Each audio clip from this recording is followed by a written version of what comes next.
ఇరిక్కాయల కూరకి కావలసిన పదార్థాలు: ఇరిక్కాయలు, పచ్చి మామిడికాయ, ఉల్లిపాయలు, ఆవాలు, జీలకర్ర, నువ్వులు, ఉప్పు, కారం, అల్లం వెల్లుల్లి పేస్ట్, కరివేపాకు, పంచదార, పసుపు, నూనె.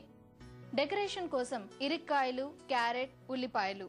ఇరిక్కాయల కర్రీ తయారు చేసే విధానం: ముందుగా పావు కిలో ఇరిక్కాయలను మధ్యస్థంగా ఉడికించుకోవాలి. వీటి మధ్యలో గింజలు తీసేయాలి. గింజలు తీసేయగా మిగిలిన ఇరిక్కాయలను శుభ్రంగా గమ్మంతా పోయేటట్లు కడగాలి. పాన్ పెట్టుకొని 3-4 స్పూన్ల నూనె వేసి వేడెక్కాక అందులో ఆవాలు, జీలకర్ర, అల్లం వెల్లుల్లి పేస్ట్, చిటికెడు పసుపు, కరివేపాకు, 1 కప్పు ఉల్లిపాయ ముక్కలు వేసి దోరగా వేయించాలి. ఇందులో ఇప్పుడు 1/2 కప్పు మామిడికాయ ముక్కలు, కొద్దిగా కారం, సరిపడినంత ఉప్పు, 1/2 స్పూన్ పంచదార, కడిగి పెట్టుకున్న ఇరిక్కాయలు, కొద్దిగా నీళ్లు, 2 స్పూన్ల నువ్వుల పొడి వేసి 2 నిమిషాలు ఉంచి ఒక ప్లేట్లోకి తీసుకోవాలి.